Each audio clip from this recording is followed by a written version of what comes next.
Let's have a little chat.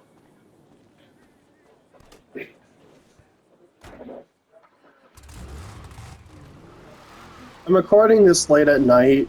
My sleep schedule's messed up again, so I'm gonna be a little bit quieter than usual. Anyway, so you know how Sony's been trying to push for removing discs from, like, basically not selling any discs from 2028 forward?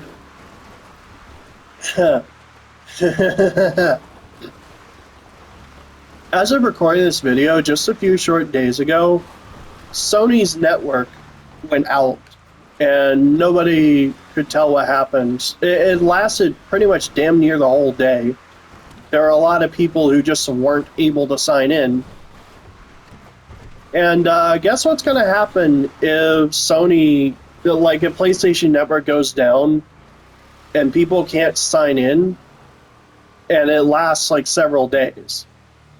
People just won't be able to play their games if we really go the route Sony's wanting, where we have this needless DRM stopping us from playing our single-player games.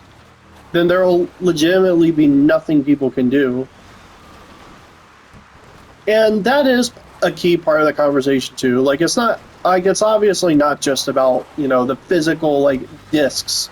It's what those discs, like, do. It's the fact that if we have a Blu-ray of a game, we can put that on our console and use it at any time, right? At least for most single-player games, you don't have to, like, connect to anything. You can just put the disc in and play the game. There's nothing stopping that.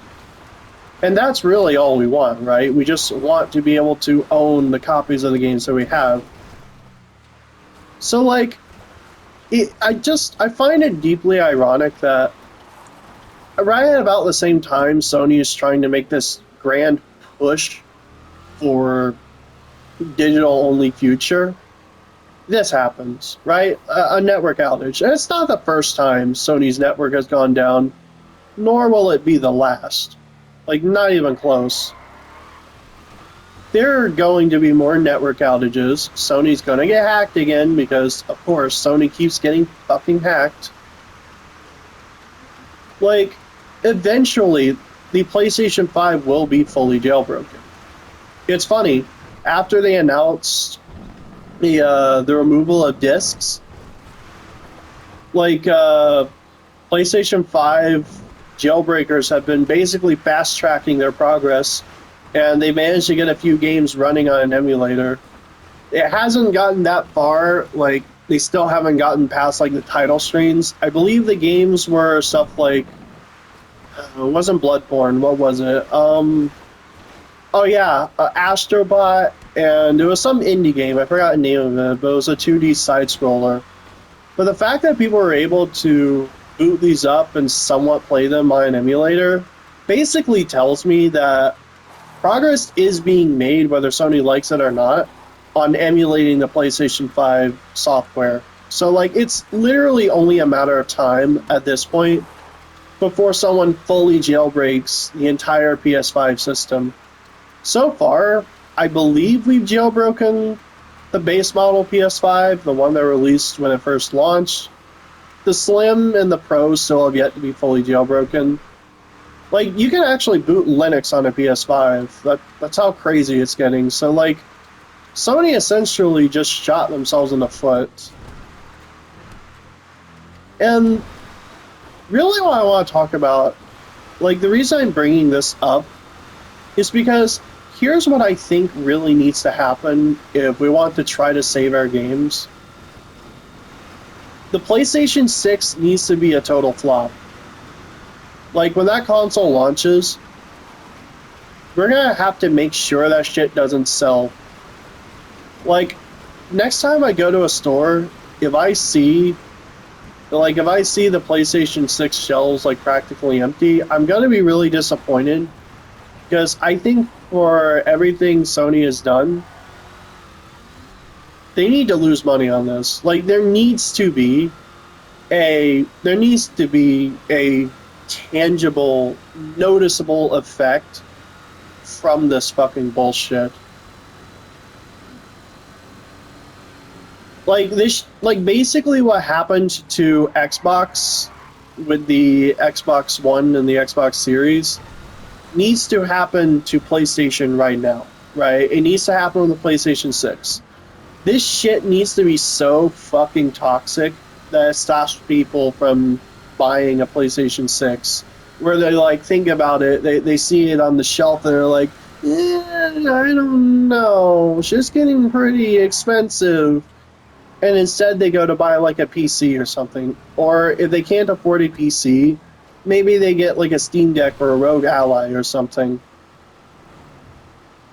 Like, the fact of the matter is this: none of this is sustainable.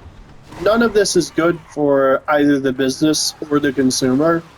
This is literally just Sony looking at their bottom line, seeing something they think they can cut from their budget, and then being like, yeah, we'll make tons of money from this. We won't have to make discs anymore. We won't have to pay, like, storefronts to hold our discs. And it's like, true, but I'm just hoping this doesn't go the way Sony wants it to, right? And it looks like it won't. I'm actually really proud of the overall gaming community right now for basically putting their foot down. I've been hearing, like, time after time of people canceling their PS Plus subscriptions left and right, or like people who had PlayStation Now or like the PS Plus Premium or whatever, like basically going back and switching to the basic service because they're like, well, fuck this, you know? I would not be surprised if this ate into GTA 6 sales as well. Like, I still think GTA 6 is going to sell a lot of copies regardless, but like, maybe this will make people rethink, you know, buying a PlayStation 6 just to play GTA 6, right? Like I'm wondering if maybe, like, here's what I would hope for. I want the PlayStation 6 to flop. GTA 6, I still want it to... No! I forgot how wonky this thing's handling is. Anyway, like, the PlayStation 6 needs to flop because of all of this. Xbox and Nintendo need to come out with more competitive consoles, be like, hey, we're still selling physical. Even though Xbox tried to load the Xbox One with DRM and bullshit, but we won't talk about that. Anyway, they need to come out basically swinging. Be like, yeah, we're doubling down on physical. Basically do what Sony did with the PlayStation 4. Steam needs to basically just keep doing what they're doing. Like, the whole Steam does nothing and wins thing isn't really a joke anymore at this point. Like, they literally just don't have to do shit because everyone keeps shooting themselves in the foot. Like, basically, every competitor to PlayStation needs to double down on ownership. Not even just physical, but just the fact that when you buy a game, you own that copy. Like, you get what I mean. This needs to be basically... Like, this basically needs to be the end of, like, the discussion. Like, people need to keep screaming and making a fucking scene. Like, the whole, like, no disc, no buy thing. I'm loving this. I am so fucking glad people are actually doing this. It fills me with incredible hope. Like seeing that. Basically fucking everywhere. Even some real life conversations I've had. I've seen people, like, talk about this. I've talked to people. I asked them about the disc thing, and they're like, nah, fuck that, you know?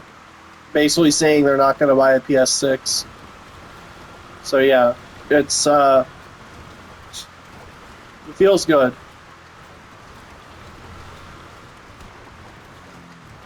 But, yeah.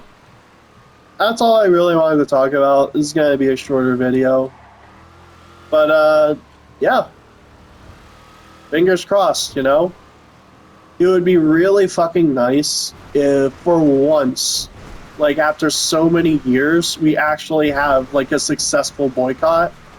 And I think it would be so deliciously fucking funny if, of all communities, to do the first successful boycott in a long time, it'd be gamers. I think that would be really funny. But yeah, that's it for now. I'm out.